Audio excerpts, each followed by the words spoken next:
Hey everybody, and welcome back to Let's Play Metaphor. And, oh boy, last time. Some important things happened, I guess, and I was definitely not in the proper mental state or state of awakeness to do it fully justice. Not that I often am, but yeah, we are now officially the prince. The original prince no longer exists. Instead, there is now this new creature, person, I guess, ultimately just a person. But I mean, at the same time, there never was more than just the original prince, except split into his ailing, comatose physical body and his memories, hopes, and ideals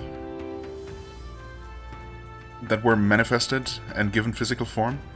Also, while we did ultimately kind of merge together into this new person, we were already basically the prince, right? This whole time. We were his mind, I guess, in a new body, while his original physical body was just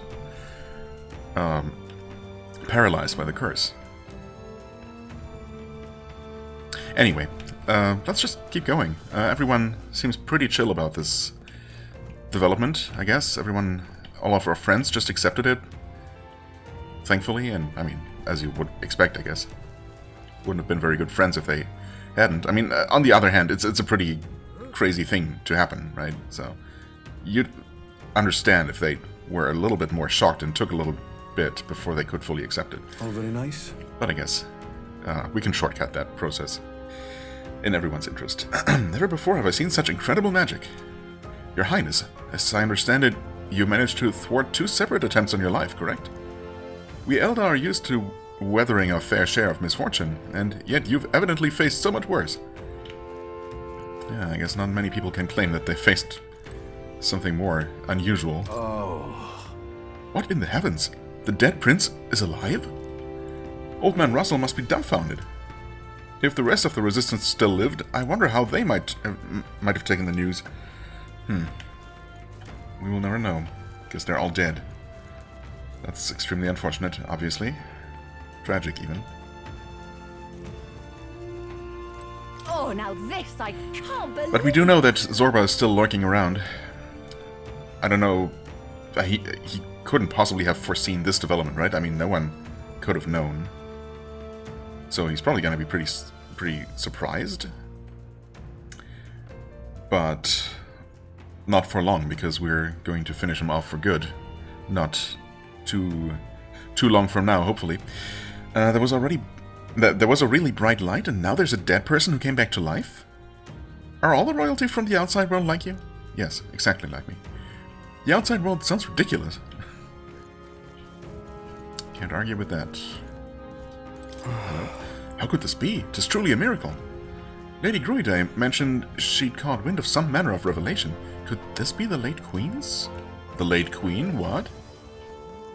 Are you suggesting that the late Queen could have anything to do with what's happened? Oh, it's you! Beyond here lies the Altar of Secret History, the sanctuary which houses the true story of our people and world. Lady Gruiday awaits you inside. Ah, and also please kindly refrain from making any loud noises. Yes. The fairies honestly seem pretty chill with everything. Unconcerned.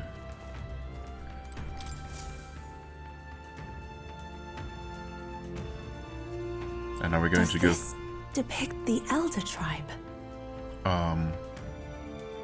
Yeah, maybe, I suppose, yeah. Anyway, we've obviously looked at all these pictures, but they were notably titled, but missing any explanatory details, and I guess Gruiday is now going to deliver those. Elder comes from an ancient word, meaning only the old ones. It was an alias given by our ancestors to outsiders who visited the village in the distant past. As for our original name, you know it well by now. We were humans. The human tribe. So Luis's words. There is no human tribe. Tribes, as we know them today, did not exist then. We were all one people. Humankind. A world united. But wait. The ruins on Virga Island. There's nothing left of the civilization today. Was it destroyed? Why? How? A war. One that all but destroyed the world past. But its destruction was born of the discovery of Magla. Or as you call it today, magic. Do you wonder what they battled over? Without the divided tribes, what could they have disagreed on? They were racked by division. Over the abstract, undefinable idea of rightness. They tried to destroy something invisible, and destroyed only themselves. And any idea of absolute rightness is born of fear. That fear flooded the world, and gave way to war. And their age of prosperity came to be called the world before. The people we now call tribes were either born of artificial division for the sake of the war effort, or natural adaptation to survive the hellscape after. Humanity was torn apart by fear and anxiety, giving rise to the tribes as we know them. Unbelievable. We've met plenty of people caught up in pointless conflicts. Given the choice, I know they'd rather live in a world without tribal division. And yet the truth is, that world's already fallen apart. More than that, it's how we all got here. Such drastic physical changes would normally have taken eons to effect. Accelerated by Magla, however, it was only a matter of a scant few centuries. You understand now, yes? We, the Elder, are the survivors of the old world. Our ancestors fled the flames of war and thus escaped the ensuing divisions. That means the prince, that is to say, I am a scion of both the old world and the new. It beggars belief. It is nothing short of astounding. But then, why do we know these monsters as humans? By the war's end, both sides were consumed by fear. Their magical assaults escalated with each retaliation, until it was beyond all control. Our world became a hell. Great. Rampant Magla distorts the body and mind. By now, I'm sure you know that better than you ever wished to. Humans are what remains of that branch of humankind that succumbed to melancholia. Broken, horrifying testaments to their own mistakes in the war of magic. Some persist, breed, and multiply as any beast does. Others live centuries of agony before their lives burn out. Even we do not know the full scope of their nature. Regardless, when the 8 tribes settled in this land, our claim to the human legacy was forgotten. To the people, the name only meant slavering, insane monsters. Therefore, we took on an alias instead. The same one by which we are known today. The Elder.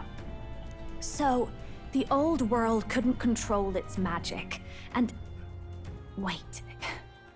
How does the Sanctus Church fit in? All this revisionist history to spread their magic igniters. Indeed, what are magic igniters to you? Tools for the Church to shackle the people, perhaps? Or weapons that hide magic's true potential? Am I close to the mark? In truth, it's the opposite. Igniters are tools made to limit magic.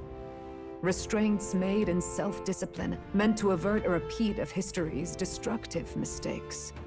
The Sanctus Church of today is muddied by greed, but its faith was born of good intentions. They once urged self-control, and thus control of one's personal magic. At times, they preached we must close our eyes to the truth when it would only lead us to ruin. By this benign tenet, history was obscured, and the Elder denounced. I had no idea. There's a grim irony in that. His Majesty only hid his son's ancestry to protect him. Yet in the end, that meant Forden could attack the village under any pretext he liked, his motives concealed. With all that said, you have now reclaimed your true form. The friends that stand with you are of different tribes and ideologies, but of one mind. As you are now, you may walk the path of the rightful king. The path of a modern world, where the tribes walk as individuals, yet with mutual respect and cooperation. The sovereign's power, thou king to be, entrusted with the will of the people. To bear their hopes is to be their rock in the storm, and to face anxiety in their names.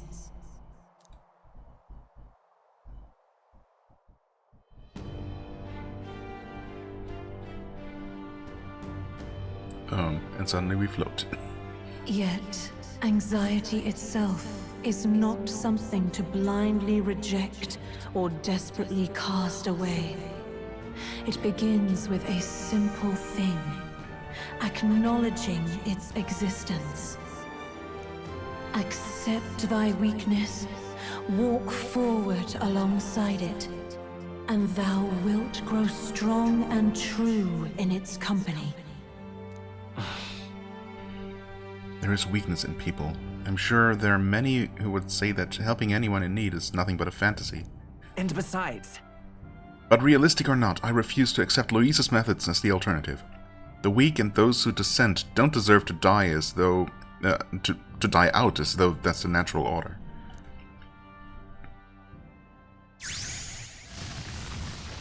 Whoa. Whoa, what? New form acquired? Ultimate archetype?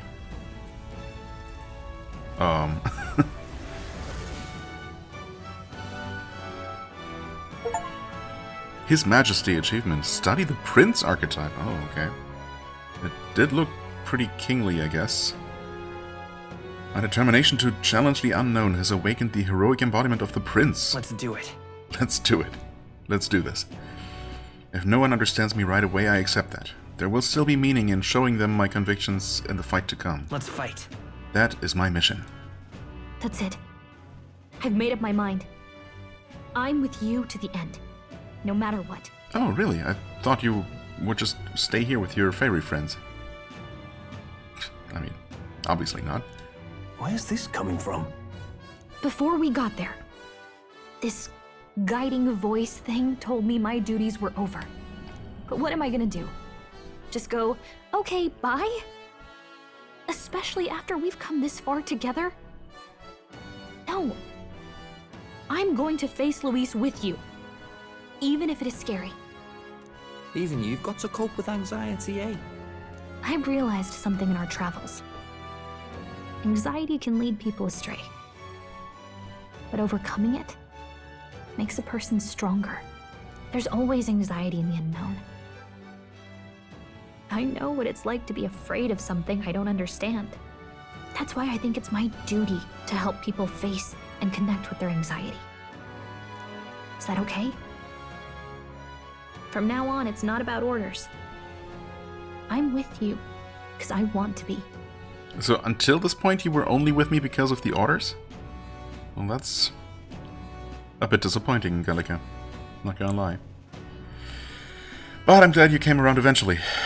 Sure, I'm counting on you from now on. I'll be counting on you as always. Same here. Stick close to me, okay?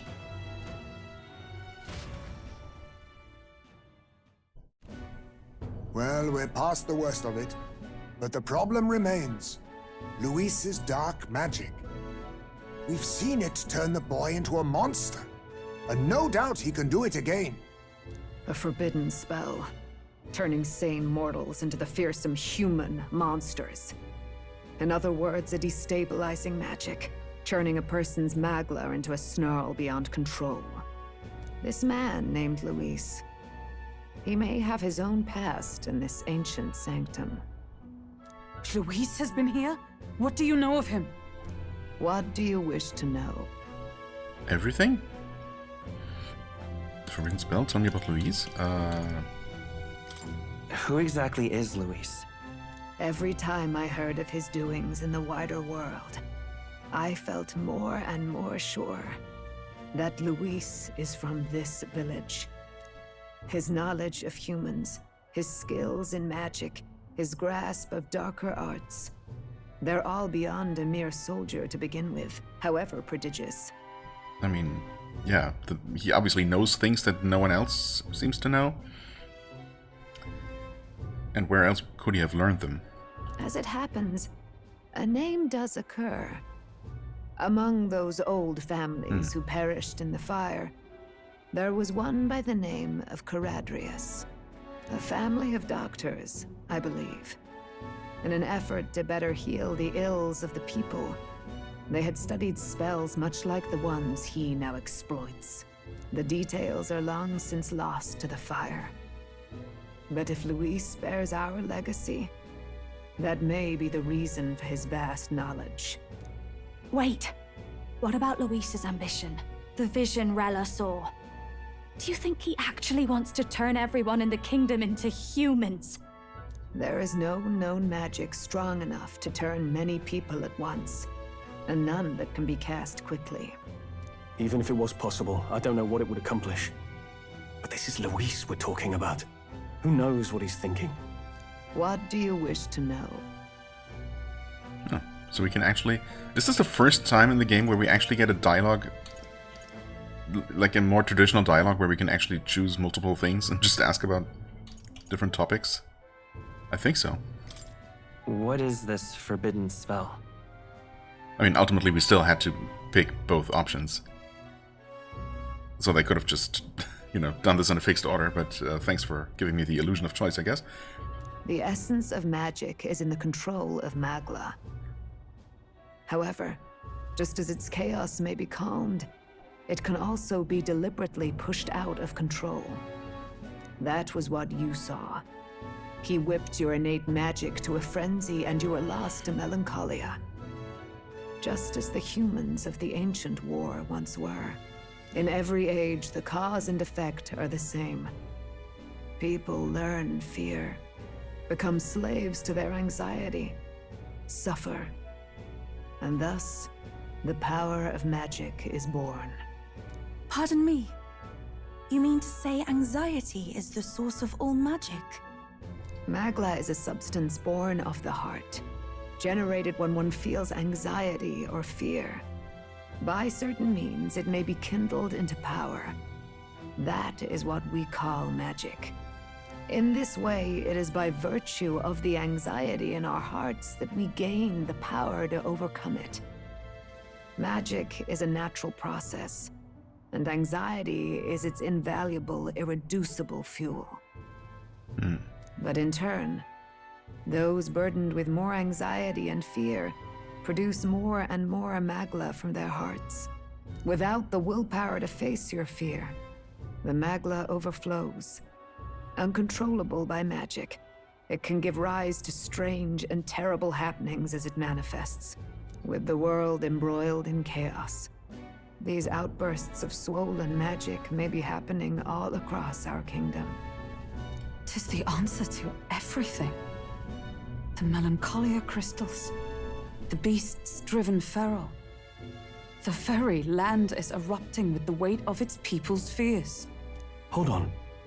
If Luis's art is rooted in bringing out this chaos, then anyone might be next. He said he became a monster because he's elder, but that wasn't the complete story. If what you say is true... Yeah, I was actually about to note that earlier. So it's not, like, from the explanations we've heard, apparently anyone from any tribe can be turned into a human monster. In the same way that protagonist did.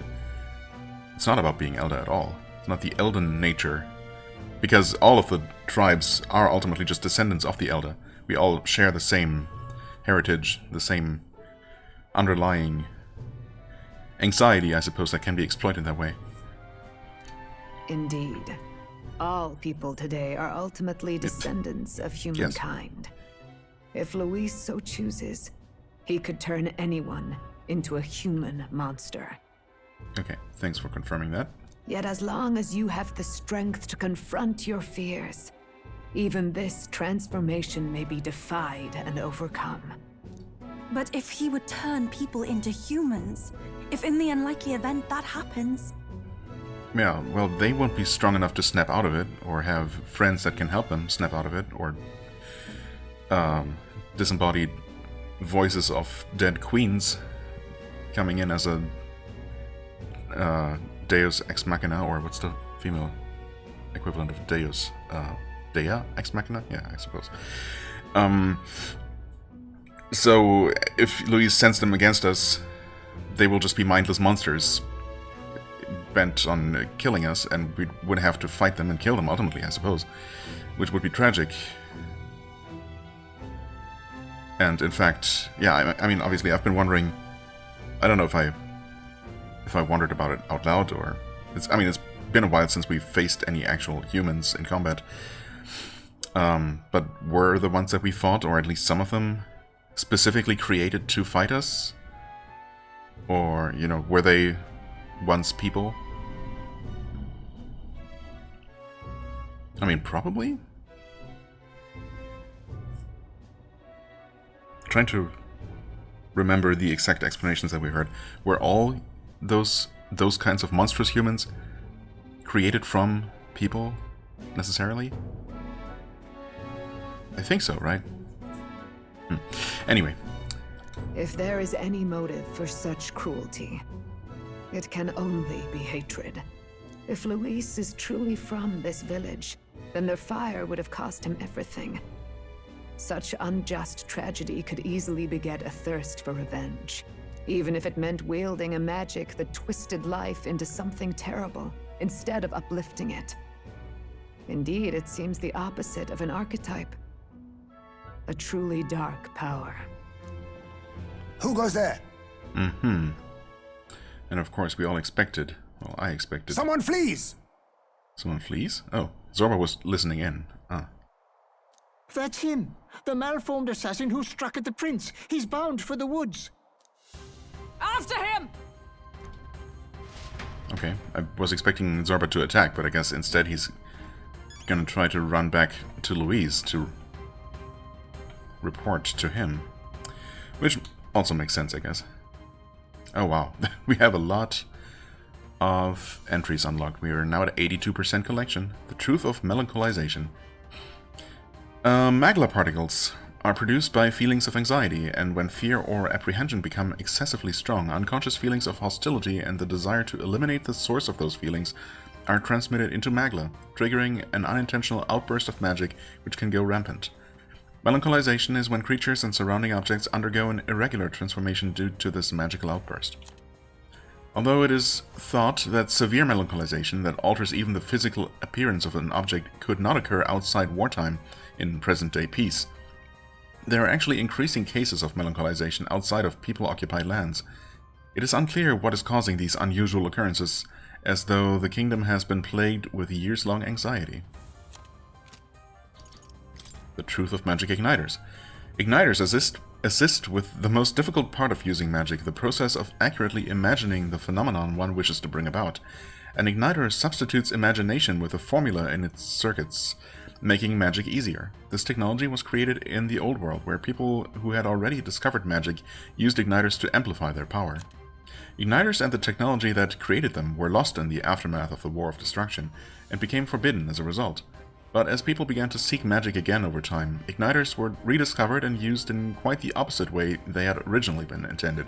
Those in power disseminated them with the falsehood that they were a requirement for the use of magic, in an effort to prevent magic from becoming the destructive force it once was. Their collar-like form is a symbol of this. Well, except that not all of them are collars. Some of them are just affixed to staffs and, you know, wand-like objects. But, yeah, okay, so instead of magic just being this, you know, just this energy that's basically everywhere, that you generate inside yourself and then just form into whatever result you desire, only limited by your own imagination, and thus potentially doing very horrible things with it, if it is truly limitless. Instead of doing that, you have these igniters, which are programmed to do one specific thing, which, while it's still destructive, I guess, if it produces a fireball or some sort of magical projectile, it's still, far less destructive than what someone could potentially do with magic if they were just using it freely. But that knowledge has just been lost, I suppose, and few people are gifted enough in magic to naturally rediscover that ability within themselves. I mean, there are obviously great mages like Louise, who's not limited by using igniters to cast magic, and there is the kingly magic, the royal magic, that is obviously far beyond the scope of what an igniter would do. Okay, I mean, it all makes sense, I suppose. The truth of relics. Originally highly advanced magic igniters, they were created with old world technology before the War of Destruction, rediscovered and passed down until the present. Each has various differing functions, though a majority were created as dangerous weapons of war. Their capabilities and perils have hardly begun to be rediscovered, and many are treated in accordance with local superstition. The truth of magic. A technique that uses magla particles to intervene in the laws of physics and cause phenomena that would not occur in a natural state. Since magla is linked to one's mind, magic can in theory be used to control nature by the power of will alone, with enough training. Magic was discovered before the War of Destruction and became the driving force behind the breakthroughs of civilization, ushering in a golden age. However, magic is also the embodiment of the weakness, vileness, and deep-seated fear of the mind, ultimately becoming the weaponized downfall of humanity in history's most notorious war. The truth of magla. Unique particles discovered toward the end of the Old World. One of the smallest components that make up creation, there is a strong correlation to cognition and the psyche. Its properties were studied and a technique was discovered that used the workings of the mind to interfere with the physical world, leading to the creation of magic. However, it is theorized that many practiced it empirically long before it was classified as science. The term mag comes from the word magla. Yeah, no kidding. And in the old world, mag was simply its unit of measurement. However, laymen do not grasp its true meaning, as the characters used to write it have changed, to say nothing of the existence of the old world being repressed knowledge. I feel like this paragraph specifically maybe made more sense in the Japanese version, where I assume that mag, M-A-G, is just also spelled out like that in Latin characters. Whereas magla and other terms, magla and magic, are probably spelled in Japanese syllabaries. Okay, anyway, Louise's dark arts. A horrific magic Louise used against a Naturo, presumed to function by forcibly circulating overwhelming magla through a person's body, artificially causing extreme melancholization and turning the person into a monster. Self-evidently impossible without deep knowledge of buried truths, such as magla's nature and the origin of humans. It provides a glimpse into Louise's true origin and the world he envisions, among other things. The truth of humans. The giant outburst of magic heralding the War of Destruction's end melancholized much of the old world humankind to become what the world knows as humans today. Right, and some of them just multiplied and kept multiplying, and others just continued to exist in agony until this current age, and still roamed the land or hid in remote corners. Okay. Yeah. I suppose that answers my question from before. That's good. Some vestiges of their humanity are evidenced in the various body parts that resemble modern people. Human biology is irregular. Some are capable of reproduction, others are capable of living hundreds of years. The particulars are beyond modern understanding. Right. We also don't want to define them too closely, I suppose, just to retain the artistic freedom of making humans basically anything we want. Or we, in this case, being the designers of the game. The Old World, a world from over 1,000 years ago, completely unlike the present. The sole civilized inhabitants were called mankind. A people linked to the present-day Elder tribe, who wielded magic on a level far beyond any known in the present. The nation fell during the War of Destruction, an apocalyptic worldwide conflict. Very few traces of this world remain, such as the city ruins that slumber deep beneath the Dragon Temple, as well as the artifacts known as divine relics scattered throughout the land, and also some skyscraper ruins on some floating islands. War of Destruction. A world war from thousands of years ago. Thousands? I thought about 1,000. Waged by the original tribe of mankind, which begat the destruction of the old world. However, this also marked the birth of many weapons, presently known as divine relics and dragons, made possible by their incredible advances in magic technology, far beyond any of present day. The truth of the Elder tribe. Descendants of humans who lived in the old world and progenitors of the 8 tribes that came to populate the modern world following the rampage of destruction and devastation during the War of Destruction. After the War of Destruction, most of humanity fractured into the tribes of the modern world. However, unknown to the majority of people, the descendants of some nobles who escaped the flames of war retained their mostly featureless forms over generations. They also retain much knowledge and magic from the old world, thought lost, but because they know the destruction that it led to, many actively avoid the post-war world and choose to live hidden and secluded. Huh? Who's that referring to specifically? Descendants of some nobles retain knowledge and magic from the old world? Such as Louise's family, I guess? That's how, throughout the generations, I mean, we're still talking 1,000 years ago, right?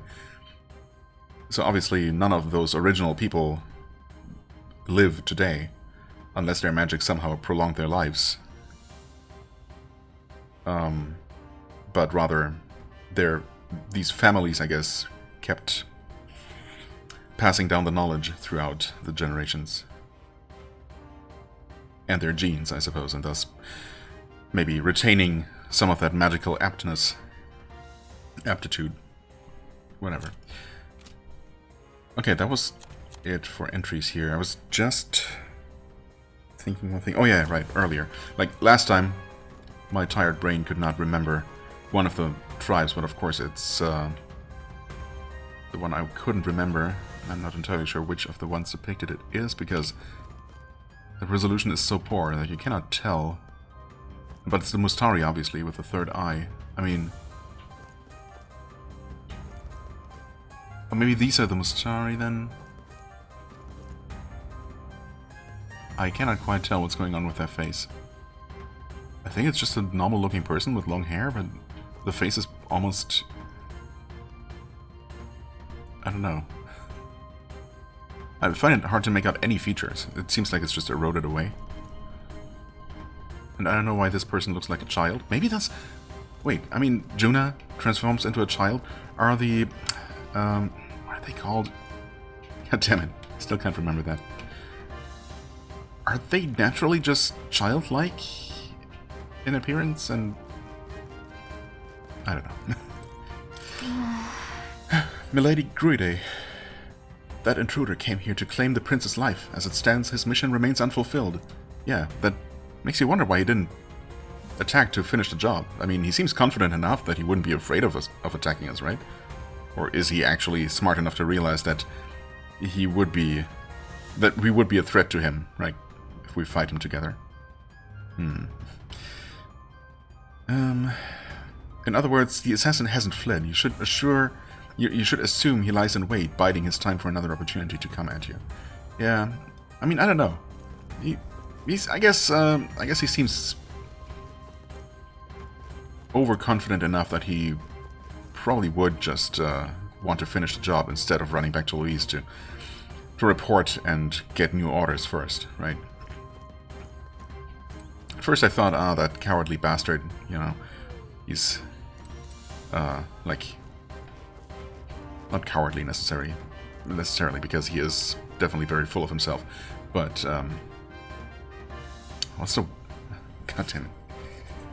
What's the word I'm looking for? Honorless, I suppose. that he would just, you know, run away to Louise instead of, you know, challenging us to a duel. But I suppose he's not planning to challenge us. He's just gonna try to strike at us from the shadows, probably. Anyway, we'll see. We'll know soon enough. That sword once belonged to the prince, did it not? Though I suppose now that makes you its rightful owner. Oh yeah, right, there is still the crown and sword. More like a dagger, really. That we should probably try and grab. One glance and I can tell. You still use it even now. Not only... Oh wait, you're talking about the sword that we wield. I suppose we got that from the prince? Well, and that's a story that we assumed to be true, but of course that never actually happened, because... Yeah. Oh. You still use it even now, not only for combat, but for sword surfing as well? That sword was a gift from Her Highness, our queen, and your mother. She was quite skilled with it. Free-spirited as she was, she'd fly about the forest much to the ire of Lady Gruide. Any doubts concerning your lineage are disproved by this blade and how you use it. You are indeed Her Highness's flesh and blood. Oh. Okay. We cannot sword surf here, though.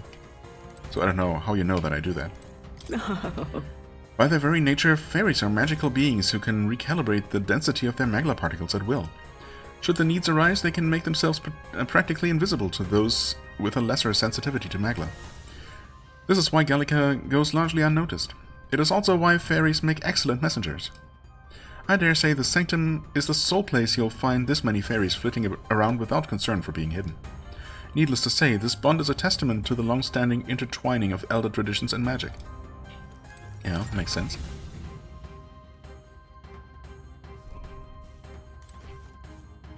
It's too much to take. The assassin came running out of that door. Who could have assumed that he was still hiding within the Sanctum?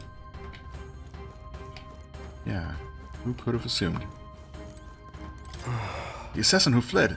His flow of magla bore little resemblance to a normal person's. It was unsettling. Please, be careful. Awful. What? Just Now awful. what is it? Accursed scoundrels. Have you not stirred things up enough? Excuse me?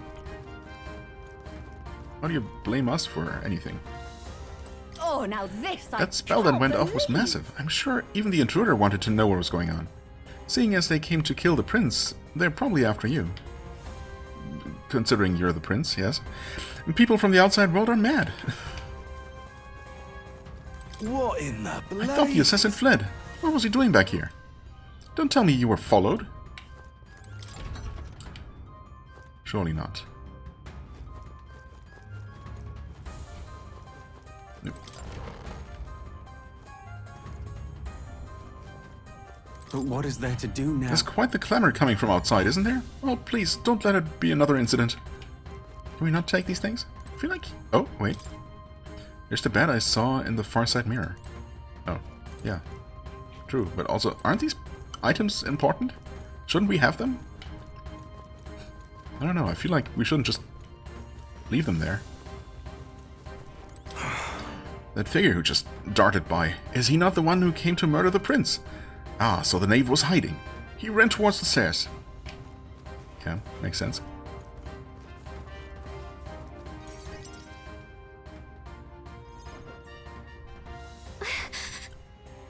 Russell, is everyone safe? We are. We've had no casualties, however. We were swept aside like pebbles, unworthy of even a glance. I could do nothing but watch. I was powerless against him. No. There was little else that could have been done. Responsible as they were for the downfall of the Resistance, any move we might have made would have resulted in needless sacrifices. I believe the intruder sensed the power of the prince's awakening and came to investigate. I don't know why he would have run away, but surely he has a plan. Tread carefully, please.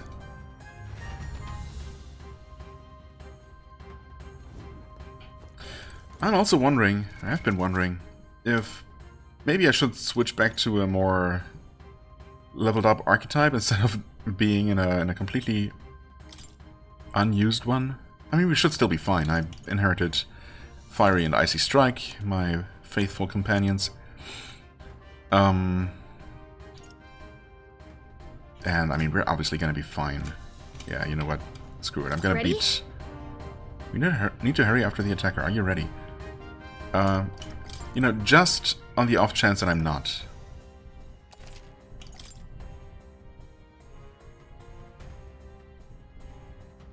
But surely we'll just Ready? wipe the absolute floor with Zorba, even with a level 1 untrained archetype.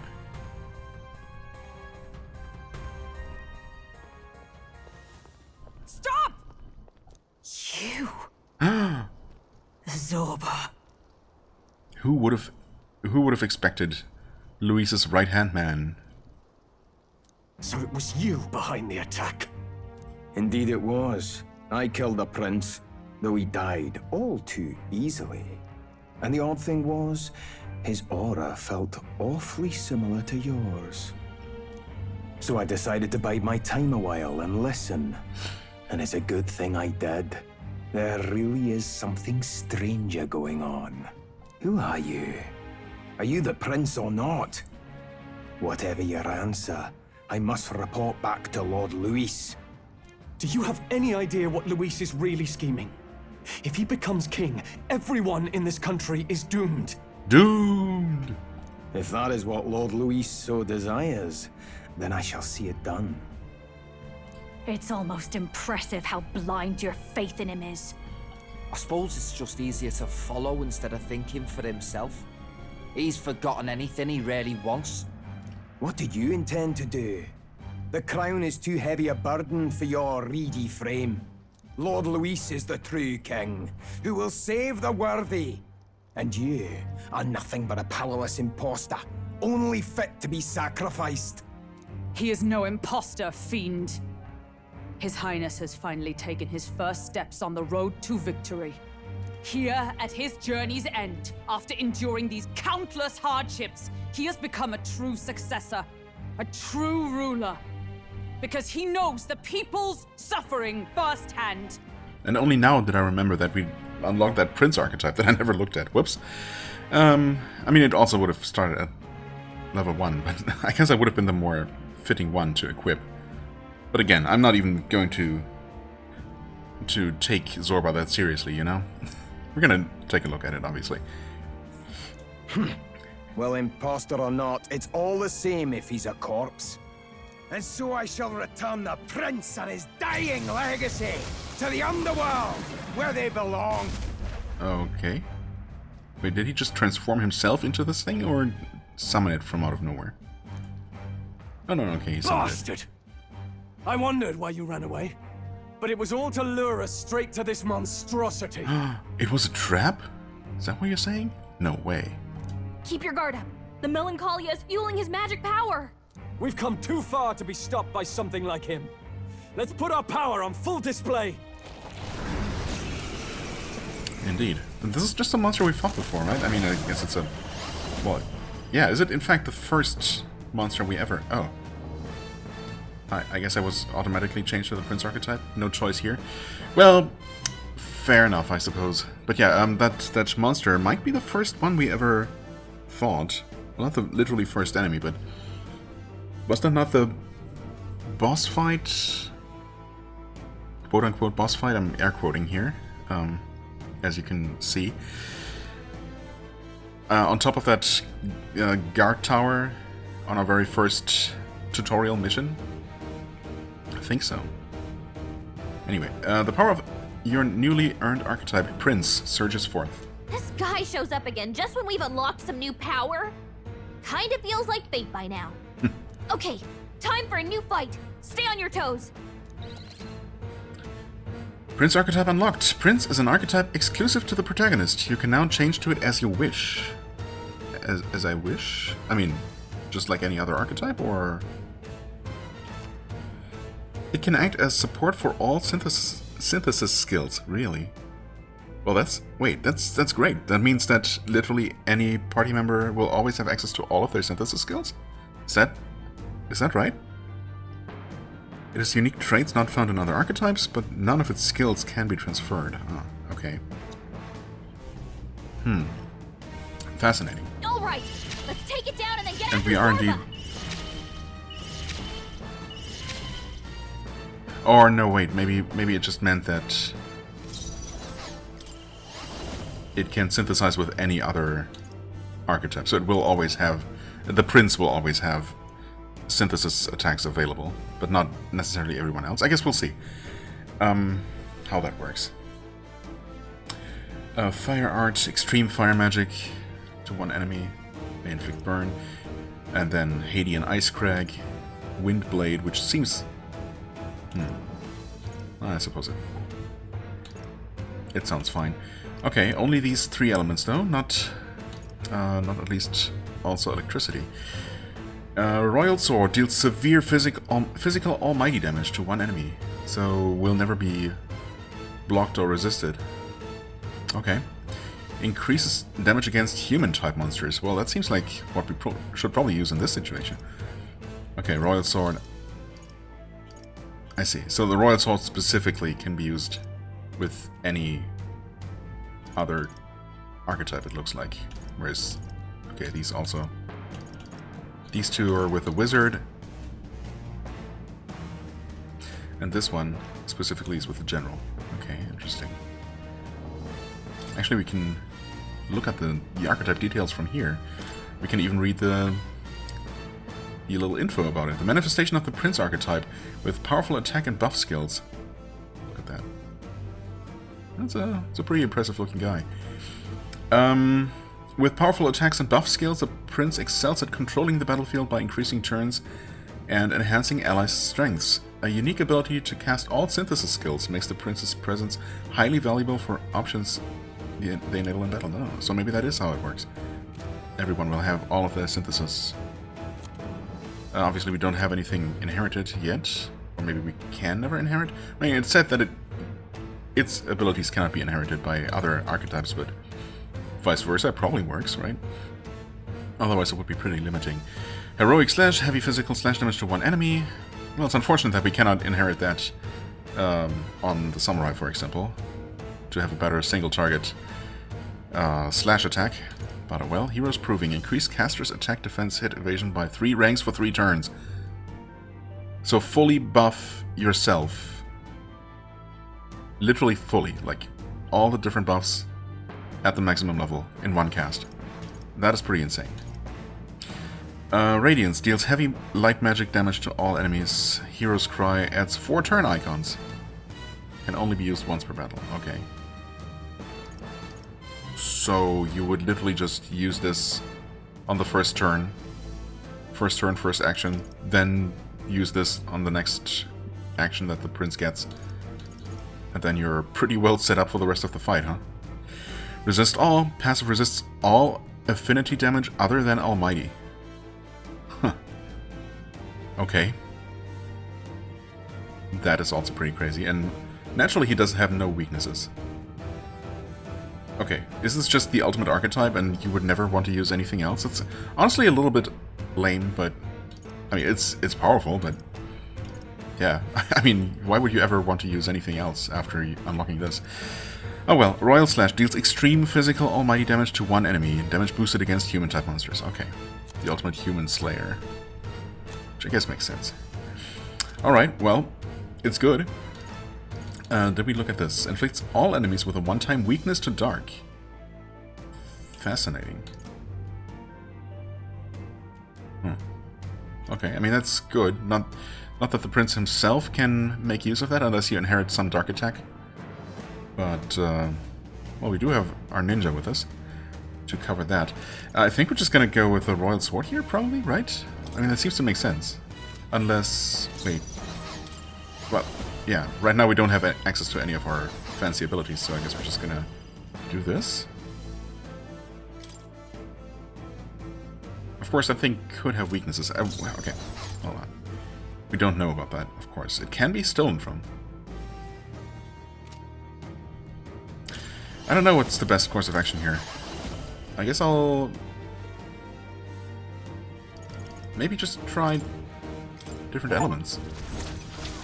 See if it does have a weakness. Teamwork makes the dream work achievement just popped up, okay. For using 50 synthesis attacks. I didn't even pay attention to the damage we just dealt, but it was not super effective, unfortunately, so no such luck. Okay, Gorleo's ripe apple stolen. So it's just an item for selling, I think. In other words, Oh, yeah, it doesn't show us, but in other words, it's not particularly crucial to do that. Maybe you're weak to light? Being a creature of darkness to some extent?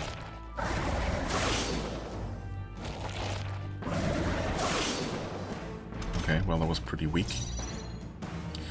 Alright, let's see here. Should we just...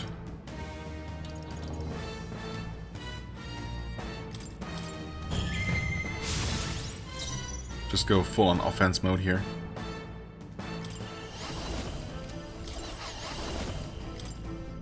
Oh. Those apples weren't targets before. Wait, or is this... oh, that's... specifically, this is one enemy. And this is all enemies.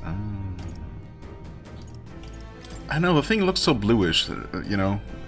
The apples are definitely blue. That I feel like maybe ice is not the way to go here. But there's only one way to find out. Well, it certainly didn't resist any of that.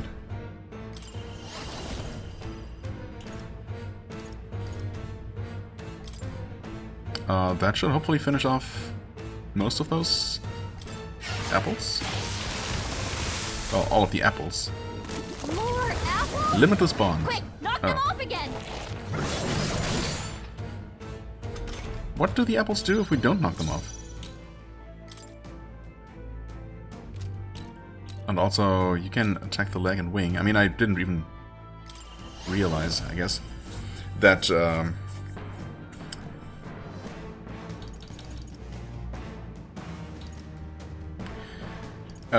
that you could attack different parts there until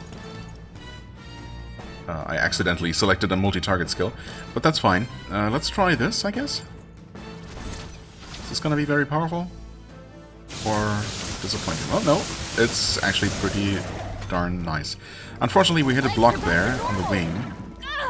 We'd only just taken them out! But we did take out the legs, though, didn't we?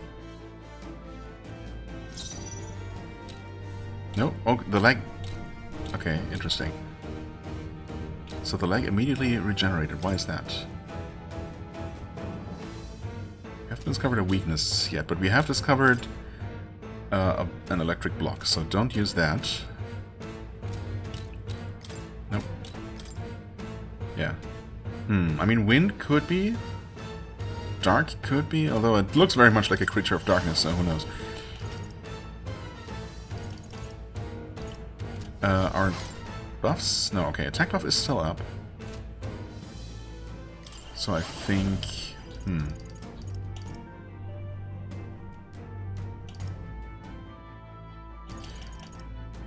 And we've barely taken any damage here, so I really don't feel like we need to shelter at all. Oh, you know what? Why don't we do this, actually? Okay, I mean, that's fine. Perfectly serviceable.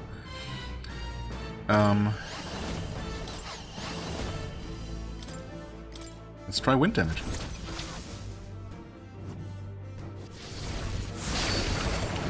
Oh, the wing is weak to wind. And it was killed, destroyed.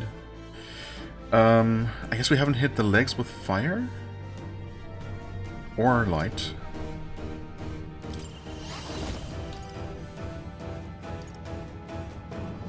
Extreme magic fire damage to one enemy.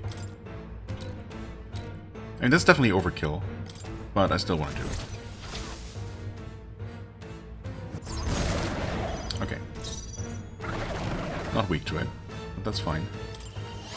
Yeah, we can synthesize because we don't have the actions for it. I guess we haven't tried dark. Nope, it doesn't resist it. It's not weak to it. It probably just doesn't have any weaknesses then. And it didn't recover anything. So I guess I just don't understand how this thing works.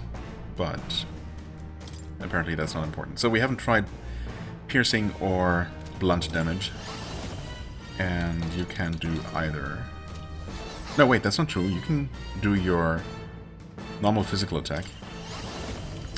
But I think we're just gonna buff everyone's attack again. can just do this, I suppose.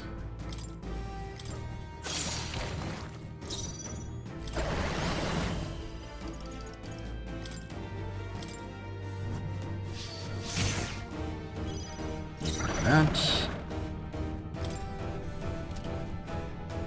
Your melee attack is probably blunt, right? So I could technically do that just to test it.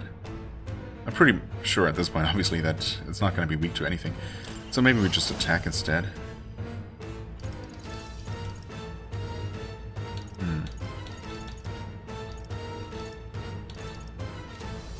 You know what? Just for fun. For science. Okay. Soul Scream. Gain 4 turn icons. More apples? Quick, knock them off again! It regenerated the headwind! Okay. Here comes another round of wind attacks! The legs are back to normal! Yeah, okay. We'd only just taken them out! And then it devours apples to heal itself, right? For how much? It healed! 1,000, that's right. Gotta do something about those apples! Let me handle those apples! I mean, we really don't need to handle the apples. We can easily kill this guy now, I think, in one more round. Yeah, All right, sure. leave.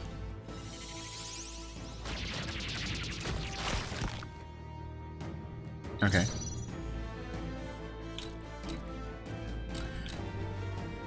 I'm guessing destroying the wing and legs disables certain attacks that the enemy has. And then the apples, of course, will be consumed to heal. So that all makes sense. Medium damage to all enemies. I mean, we really don't have to worry about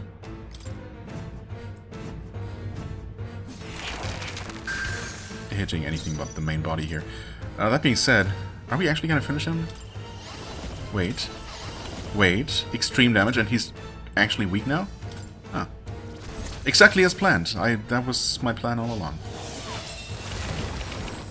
1500 damage, and we hit the weakness. I mean, he's no longer weak now, of course. We could power thrust more decent damage, and then reduce his defense further, of course. We can even synthesize for heavy damage. Is that going to be enough? If it isn't, he's going to get another turn, which is annoying. He's going to get their turn after her. Is it actually going to be a Tantuo again? Maybe. Wait. Oh, it's a wing that's weak. Yeah, that's not really going to help, though. We're still going to use it against him and just kill him like that. Okay, fair enough. Yeah. Wow. Wind God's Gale. Interesting. That looks like it would be the rare drop, but it can't be, because what we stole was Gorleo's Ripe Apple. We also got another one, so we actually got 2 out of this, for what it's worth. Probably sells for a good amount, and we obviously get pretty hefty rewards here. Okay. And indeed, that experience went toward the Prince archetype, which, yeah, makes sense. The game just auto-equipped that for me, which is fair. We also leveled up. Not bad at all. Not bad at all. Get some magic, but I mean, I think I'm okay with still just putting more points. Huh? Wait, oh. I had a lot more points. Yeah, I'm gonna put all of those into strength. I feel like even for the Prince archetype, even if I'm gonna stay in that for the rest of the game, that still works. Because its very first attack is just a physical slash attack. So I feel like that's just fine. The bastard got away! Ah, that's true. Yeah, I kind of stopped thinking about Zorba entirely, so that's unfortunate that we didn't... Well, it's unfortunate that he's going to report to Luis and tell him everything that happened. But also, of course, I was looking forward to actually killing the idiot, finally. For good this time, but, well, maybe next time. I say, You chaps boggle the mind. It's no mean feat to fight on even footing with a human. I mean, we've done that plenty of times before. Also, this thing was so weak that we didn't have to worry about dealing with any of its mechanics, really. We just, you know, experimented, played around with it, and, you know, didn't even have to heal a single time. So obviously we're a little bit powerful here, but, you know, that feels good. I'm sure we're going to have challenging fights in the future.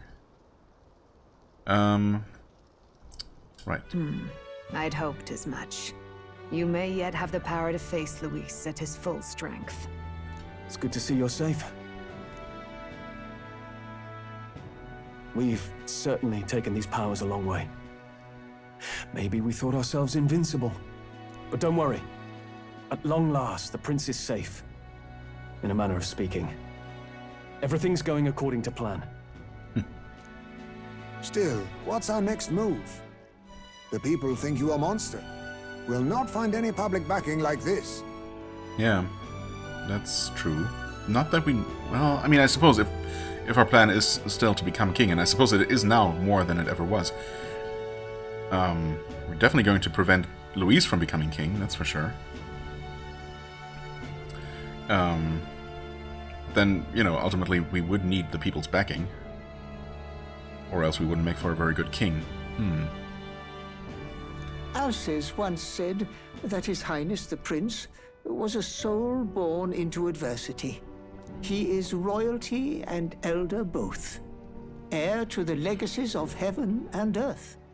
He is water and fire, in condemned conflux. When the day comes that His Highness may be revered as the good ruler he can be, then the world will truly be free of prejudice. And that, he said, is why we fight. In his own words, huh? We have to fight for what he believed in.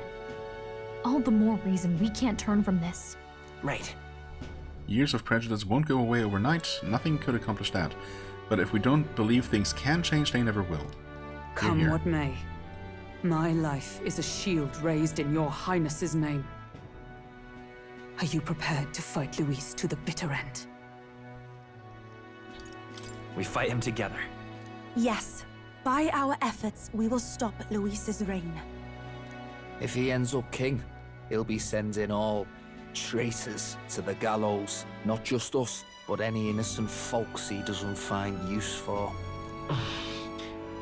We've lost too many lives along this journey, and if Luis has his way with the world, such partings would become all too common. We have to stop him. Look, I'm never giving up hope either, okay? All we have to do is beat him, right? Yeah. That's what it comes down to. I hope you'll sing a victory song. Looking forward to the victory song. Well, we've got bigger things to worry about now. But I can't wait to sing it. You... I'm still amazed. You really do look just like your mother. Truly, you are a child of fate. Your mother, she loved your father, and you with all her heart. The injustice that befell this village is not your fault. But listen well. Once you leave this village, you cannot return until you have fulfilled your ambitions. After all, an old crone like me can't take care of you forever. If you want to overcome your hardest challenges, you'll have to face them yourself.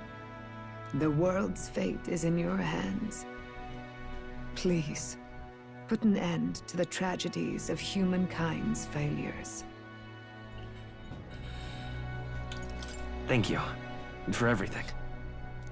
Our final battle lies ahead. We cannot lose. Yet, before all else, His Highness has only just awoken. Let us rest in the gauntlet runner for today, and advance to the royal capital tomorrow.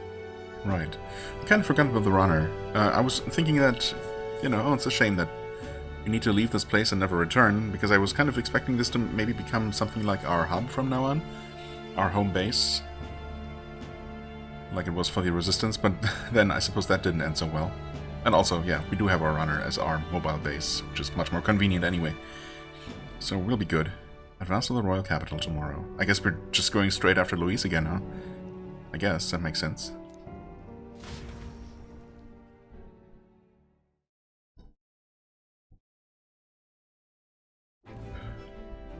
It's a bit strange, isn't it? I was convinced we'd been together for a long time. But I can't believe we've only just met. Only just several months ago? I mean, come on, at this point, we've actually been together for a considerable time. Maybe not years, but, you know, it certainly has felt like a much longer time than it's really been. The beginning of my journey may have been a false memory. But my journey with you and the memories we've made, those are all real. Well, guess I'm repeating myself. But I'm glad we're working together. Is this where we finally get the next rank with you as a follower? Because I was expecting that earlier as well. Stay beside me forever. I mean, I don't know about forever. As a friend, sure, but I mean, she's not bound to, you know, she shouldn't feel compelled to, like, I don't know, stick around forever if she doesn't want to. I mean, she's free to do whatever she likes. Likewise, I'm glad to be your ally. Yep. Though, I guess our toughest challenge is next. Having overcome her trial, I can sense newfound conviction from Gallica as both an ally and a friend. There we go. The mystical fairy, Gallica. She who still keeps the virtues of the mage. And that's actually going to be max rank, is it? Your tempered bond has become a fire-forged trust. Thus, a new pinnacle of heroism awakens within thee. And we're going to unlock 2 new archetypes. By the grace of her newfound powers, work together to give truth to our hopes and fulfill thy destiny. Yeah, there we go. Rank 8. Nice. We've got the path to tomorrow in front of us, and Elemental. I'm gonna lead the way. Elemental Master and Warlock. Okay, Warlock is the one that requires both magic, or both mage training and, was it ninja? The thief line? Maybe? During squad battles, you may gain extra turn icons. Just randomly? Oh, I mean, sure, okay.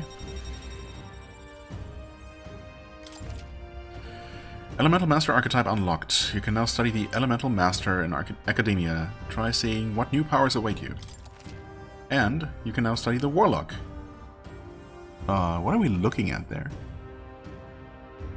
I literally cannot tell what's what, where the face is. I think I can tell, but I'm actually not sure. That is a very busy design. I'm sure it makes a lot more sense in motion. When things get tough, remember this magic. The music meant for you will play in your head. This is the magic of music that Gallica cast for me once. Yeah, at the very beginning of the game, in the desert. Now that I think about it, it may have helped me in ways I didn't realize. By the way, the Chieftess told me something about your novel. Apparently your parents gave you that book when you were still just a kid. You, as in the actual prince, yes, okay, sure. I wonder what your parents wanted you to get from reading it. What they hoped for you, I guess. I suppose you'll have to find out for yourself. This book is the legacy of my parents, the late king of Uchronia and the queen of the Elden Sanctum. Perhaps the utopia depicted in this book wasn't a mere fantasy, but ideas of the old world passed down in the Sanctum. The part we're reading today is the last chapter. It's about the ruler of this ideal world. Let's read it together.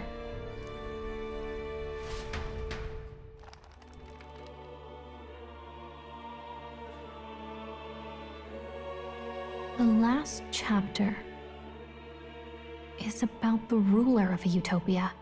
The one who governs this utopia must have an unwavering will. To maintain justice in this world, there are innumerable obstacles to overcome. Yet, as long as one lives by their ideals. Those who support them are sure to follow. A utopia is not the creation of a single mind or a single power. It is a world shaped by all its people. The last part sounds a little more metaphorical. There's a little more. However, even a utopia may one day fray at the edges, and its people may come to conflict over the question of what is right. What is a true utopia? What is a true ruler? None have yet found the answers to these questions. Then true utopia has never been achieved. The so-called utopia depicted within the novel was based on the old world, but it fell into ruin and was destroyed by war. So if this book traces the trajectory of the old world, are these truly the ideals we're striving for? It seems rather the opposite. So even the author of this book struggled with these questions.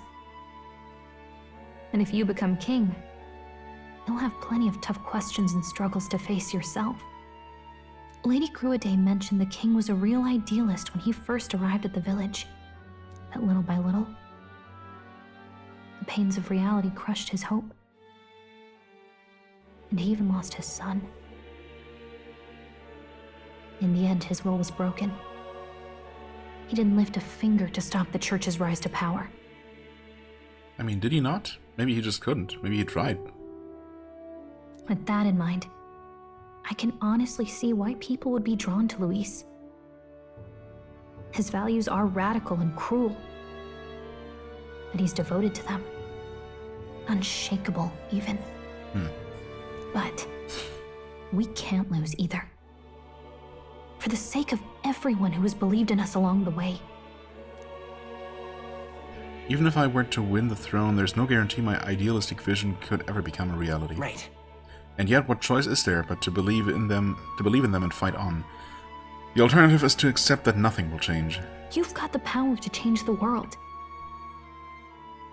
And the one who gave it to you was, well, yourself. And that's what I'm going to help you with. That's my mission. My real mission. And I'm going to see it through. After discussing the novel and our ideals with Gallica, I closed my eyes. And time marched on. No, not quite yet. Oh boy.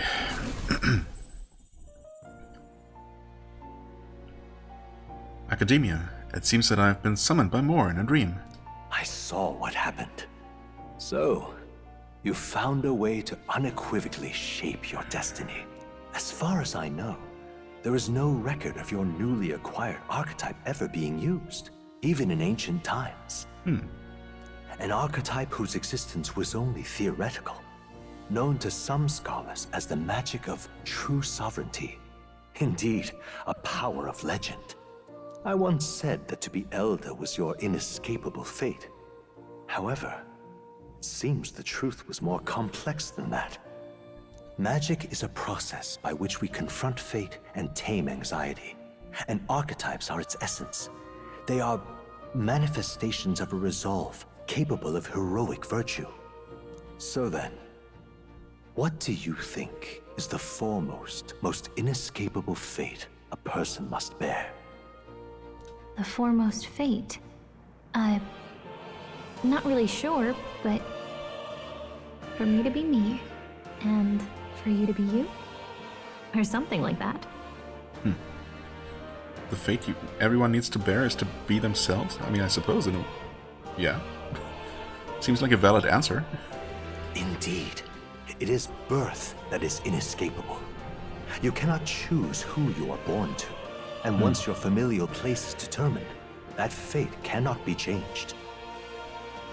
Yet by some strange tangle of destiny, you were given a choice that the very act of existence denies most people. By your own will, you were born again as a prince. Not that that was really a choice. Do you understand? You stand on the threshold of truly becoming a ruler. Not as an unearned title of bloodline's chance, nor as a mere authority over people. You have taken control of your life. You are ready to rule your very self. That is what it truly means to be a hero. And it is the crux of the power that is awakened within you.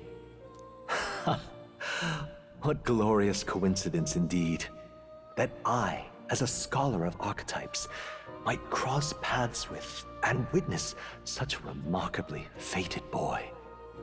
It almost bespeaks. Indeed, 'tis his hands that bear our fate. Who?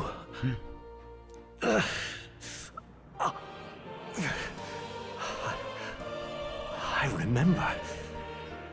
I know that I know this voice. Had I forgotten it all this time? It's your wife, the Queen.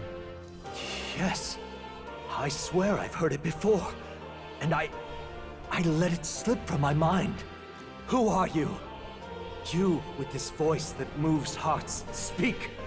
Who are you? Why have you awakened this boy to his power? If it is answers you seek, then go and claim them. Are you? Could you be?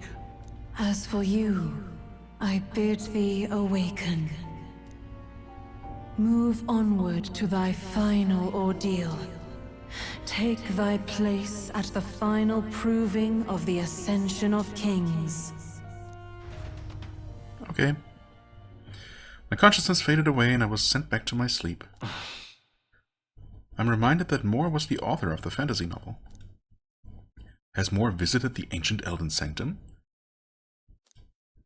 Time marches on, and the age of a new king draws nearer. New picture. Nice. Oh, that's cute with Gallica there. Okay, all our preparations are just about set. Now that this is actually happening, I've got some pre-show jitters.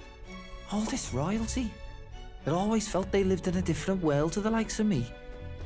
Never figured I'd be walking alongside one myself. 'Tis proof that bloodline decides nothing. We are one people living in a shared world. Looks like this is gonna be our last mission. Any final words you want to say? Well, that is to say.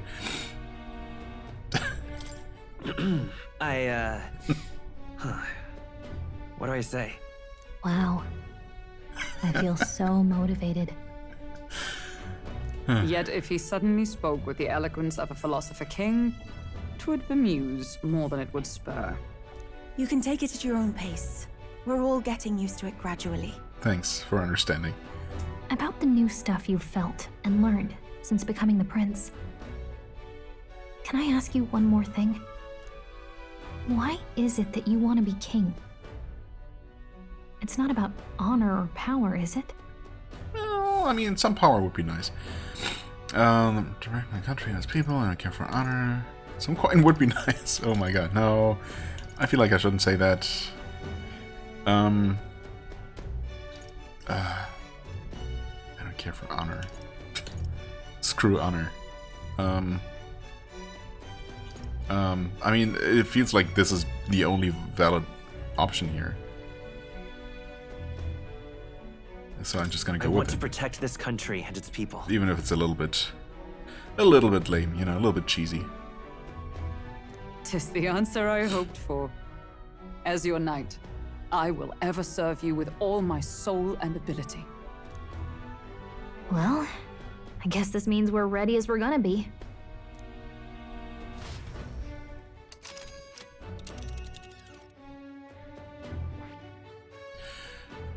Can I back out of this? I cannot, so let's actually say about this Here's where we are now. An ancient village where the Elder tribe lives in hiding. The state army destroyed the village, but a few survivors escaped. Right? This place here. This place here. It feels familiar. Let's move. Let's go. You see? I doubt all in Grand Trad will give us a warm reception. Still, should we choose not to fight, then Luis's victims only pile higher. Yeah.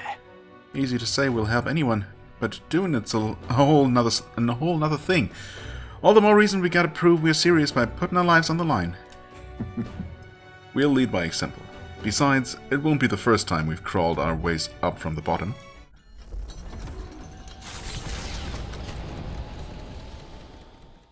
After having made so many sacrifices, the group has gained new powers and ascertained new truths. Their arch-enemy, Luis, already has one hand on the throne. Even so, they march ever forward. He already has one butt cheek on the throne. Rekindled by battle. They head to Grand Trad, for the fight is far from over. I really wondered how the game is going to proceed from now on. That Elden boy is nowhere to be found. I suppose it's only a matter of time until Luis takes the throne. Yes, yes. Where's the big guy with the armor? Did something happen to him? I don't think that we know that. Speaking of which, I don't see okay. the general. The voice of the pro-Luis faction became too overwhelming. He was ultimately forced out of his position. Oh, okay. Why is this happening? Even if the Sanctus Church's favor has collapsed, why is it that Luis alone is reaping the benefits? The public mind is the same as it's always been. It's too difficult to find answers in themselves, so they follow those who provide. We've certainly relied on that ourselves. It's always easier to follow than to have to make all the risks yourself. Now that we are out of ideas, what can we do? Can you imagine Luis on the throne? Can you imagine what he'd do with us? We'd be the first on the chopping block. Do we hide? Run? Our ships are in port. Is this really the time for idle chit-chat? Who are you? Why do you not know him? He's pretty famous. Also, how can Batlin just stroll in here? Just a passing wastrel. Thought I'd drop in for a word since I was in the area. You might have one way to survive. Uh-huh. Okay, interesting.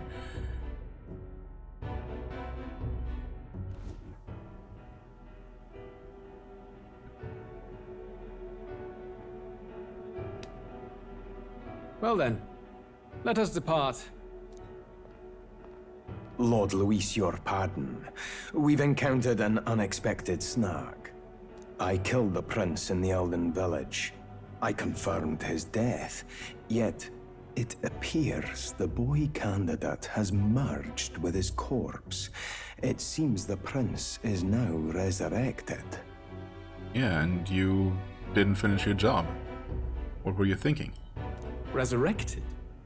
Yes, and what's more, the boy candidate was the actual prince after all. Something about his soul having traveled independently, and then returning to his corporeal body. You know, now that I say it out loud, it does sound pretty crazy, but I swear it's true. I see. So his ideal form was spun from Magla. Whatever the case, this means the land's true prince has reawakened in his sanctum. How interesting. After these long years, my chase may finally come to an end. My nemesis awaits. Lord Luis, what is it about that bastard that fascinates you? Yeah, I won't let it end like this. I have to do better. I need more power. I will show Lord Luis I am worthy of his gaze. Honestly, I'm surprised that Luis is not angry at him for not finishing off the prince, as he was told to. I mean, he killed him once, but then he resurrected, so obviously he should have just killed him again, right? You'd think. Instead, he just summoned his monster and ran. Did he actually expect us to lose to it? I mean, maybe he did. We'll soon be arriving above the royal capital. Excellent. As planned, increase altitude and enter the royal palace in the sky. Are you certain? We'll be heading directly to His Majesty, the former king, and... Rest assured, that old fool is powerless to stop me now. Proceed. Understood. Let the final banquet begin. Okay. Right. I kind of forgot that the royal palace is on top of the king's stone face floating in the sky. That obviously makes for a good Come on, any takers?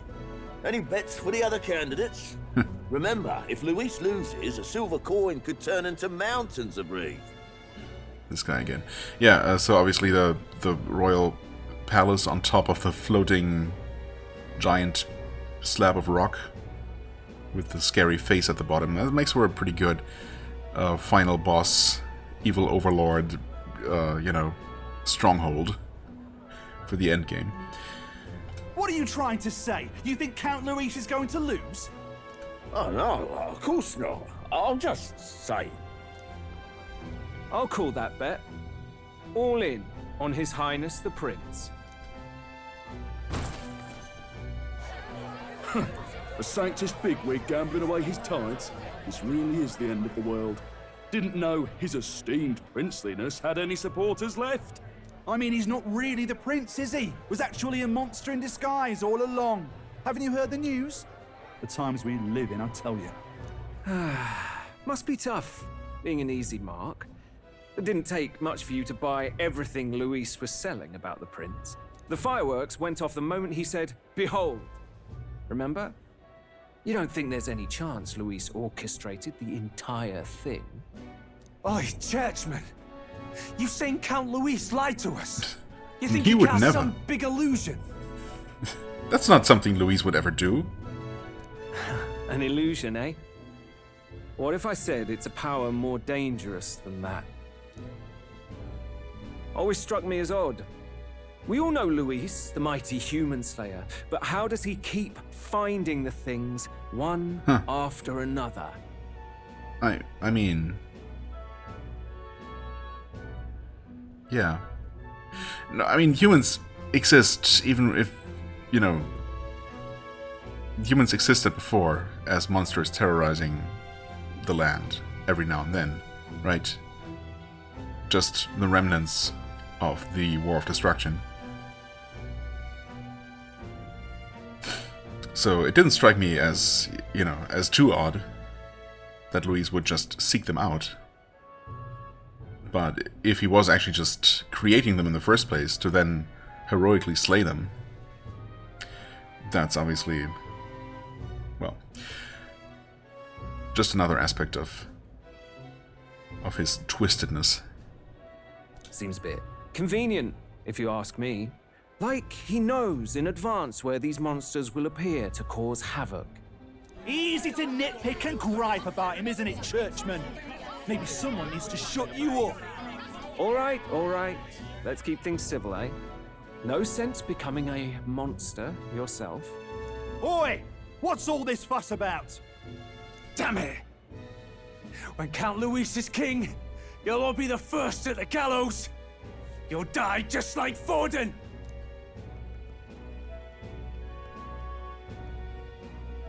Well, they're probably just as anxious as the rest of us. All that yelling and thrashing helps fight it off. Humans have been sighted near the capital, after all. It's more than that. Pockets of society have resented the upper class for ages now, but this might be the spark that lights the kindling. Luis's respect for power is certainly cruel, but it's fair to an extent. Those of us pushing the status quo have always struggled to understand the appeal. Even then, everyone's on edge. They'll jump at any excuse to argue and snarl at each other. Never seen it this bad. Not normal, I say. Blind fanaticism and doom go hand in hand. If we don't find some common ground soon, it'll collapse beneath us. Luis left saying that he'd be waiting at the royal capital. Only one place he could be. All eyes are on his Skyrunner as it rises to the flying palace. What are we about to see? Probably not much from down here. Ah, the royal palace. It's been a while. Do you hear me, O king? Stubborn and deathless? This country is distorted. You and the other titled authorities decide who grows fat and who is devoured. The country knows no war only because our very core is built upon a system of societal predator and prey. It cannot be defied from within. That is peace, but not order. Hand over the royal scepter. The game is over. The country needs change, and I will provide it. Thou impertinent faith breaker, hast thou no shame in preempting the day of judgment? Do you presume yourself a god? Is that why you wrought your face in stone and took it to the heavens? You're nothing. Just an ordinary, broken old man. How wouldst thou wield the king's magic? To what end? He does have the same little horns Moore does, doesn't he? It is just Moore. Surely. To purify all that your kind have left to rot. You threw away your ideals, but I will never make that mistake. Only the people's chosen may take the throne. The royal scepter and its resting place remain beyond you. This royal scepter, the royal magic. Did you think that only generations of kings were aware of their secrets? Why someone can manipulate world-changing power by use of only a single scepter? Why only those supported by the people can use it? Listen well, O king. The truth behind the royal magic. Huh. So it's true. The country truly is putrid with sin. In other words, if I took hold of it now, then I would have the power to change the world itself. How didst thou learn of this? How?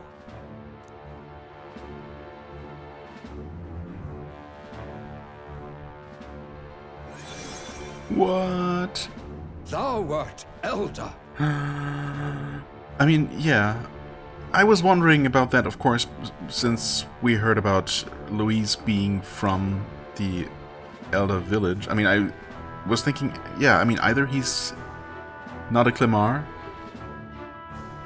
either he is just Elder, which would, of course, be a huge twist.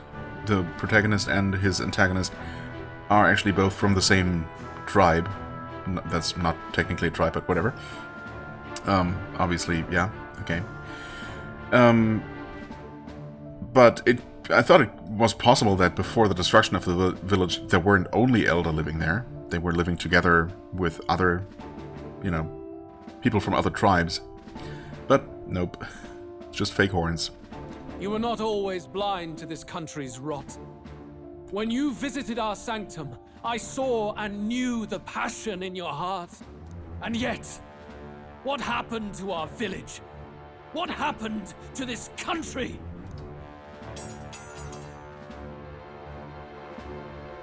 Oh.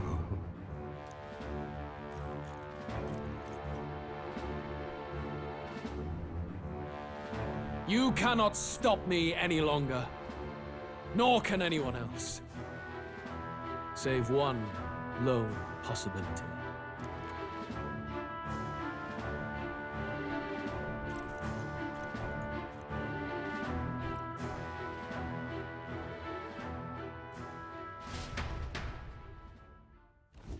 Snatching victory from the maw of catastrophe, the party descends again on the royal capital, Grand Trad. But they are greeted only by ominous skies. Their return hardly counts as a triumph, considering how they departed. Anticipating conflict, the Gauntlet Runner comes to a quiet stop.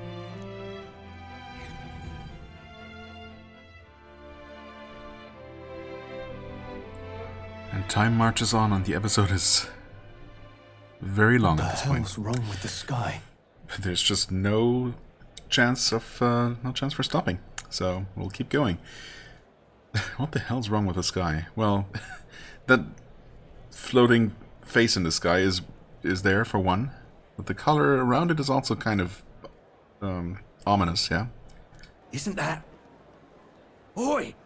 That monster boy's come back! Ah, that's why the sky's grown so hellish. The half-dead bastard returns with his head held high. A more aggressive welcome than I expected. Would any introductions help them to understand? I doubt explaining the crazy situation is going to convince anyone. It's useless. Words are cheap. Still, we should walk with pride instead of trying to keep our heads down. True enough. His Royal Highness, the Prince, returns! Luis distorted his form through strange and terrible magics, but the curse is now dispelled. His true form has been restored! Oi, if that's really His Highness, then tell us why in His Majesty in the sky stop all this bloodshed? Cause he's an imposter! Just like Count Louis said! You'll not fool us again, beast! Oi! Calm down. At least listen. And you! Never thought I'd see one of the Magnus brothers standing against Count Luis, even the thick one. He took in a Paripus like you, and you spit on him! Scum! Only thing traitors deserve is a tight rope and a stiff beam. And you want us to support the prince? Lady Juna, I can't believe this. I admired you. Why would you risk dying alongside some fake prince? I don't intend on dying with anyone. Besides, I'm still me, whoever I'm standing with. Hey, you chief! Weren't you the wretch who got kicked out of the knighthood? Now you're with this pack of throne chasers. Shame. Shame! Mustari girl! You ungrateful pagan! Count Luis brought down the Sanctus Church for you! How dare you strike out at him? They're all traitors, I say! What is all this? The truth of the prince hardly matters to them. Every one of them's only concerned with their own emotions, and nothing else. Yeah, well, that's people for you. We'll have your heads on pikes soon enough. Leave! Get out of our royal capital! If they're just monsters, we can deal with them ourselves. How about it? This is bad. They really are out for our blood. Has everyone gone insane? Always have been. Oi! Over here! Huh? Don't bother with them! No talking this one out. You need to run. Now! What do you mean, run? How are we gonna get back to our runner? We can just fly away. To victory. Or just fly away. We weren't away from the city that long. What happened? Why are all the people so bloodthirsty now? The prince turning into a monster before their eyes still lingers in their minds. After all, a monster entered into their society disguised as a person. No, that's not... I know, it's not true. But truth and how it appears to the citizens are different beasts. Moreover, humans have been sighted closer than ever before. The royal capital's populace is unused to danger, so they've become suspicious of each other. How fares your neighbor? And do you run in circles with monsters in disguise? Are questions on the tip of every tongue. Ever since Forden's death, Luis has everyone on a knife edge. He's erratic, and nobody knows how he'll react to those who defy him if push comes to shove. So, at the core of it, people are scared witless, and they cling to Luis as a savior, rather than the devil he is. You well know that Luis cares not one whit about social status, especially as a token of birthright. No amount of wealth or standing can buy his protection. So even those who may have opposed him at first now counsel that condemning him would be imprudent, as it puts their safety at risk. Then we're stuffed. He won't save anyone, and oh yeah, he can create humans, by the way. Oh, that's all true then. I have my suspicions, but it's still a bit of a jolt. This all said, in my humble opinion, what we're seeing in the people now has been in the works for some time. Now, has the tournament for the throne truly ever been a fair contest? The Sanctus Church bent it to its whim, and I abetted that. To my shame. Before I met you people, I didn't have much to me but anger and quips. I'd rant and snipe and have my cynical little discourse, but I'd only looked to others for change. Now maybe that outlook's our real enemy. Blind fanaticism, like I had. Even if there's no malice to it, it's a dangerous thing. Hard to think clear when your mind's a muddy stream. We've been told Magla is born from people's anxiety. Perhaps the proof is now before our eyes. Kind of ironic. But we have to do something about it. If we don't, they'll never listen. We'll only ever be seen as an enemy. I had the inn prepared. They won't let anyone in but you lot. Let's head there for now, shall we? The inn?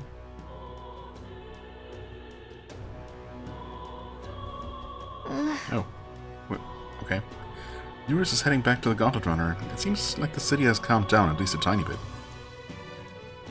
They'd have a hard time wrecking our Gauntlet Runner, but we still shouldn't chance it. Alright. We should make our way over to the Hushed Honeybee. Everyone else has already gone ahead. And we can just move around freely like this? Not even now are we going to try to masquerade ourselves? Oh god, we got more to read. Well, we're gonna do that next time, because obviously this episode needs to end. We're looking around. We have a special weather condition, which is, whatever the heck that is.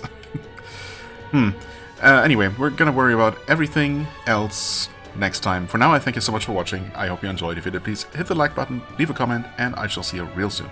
Bye-bye.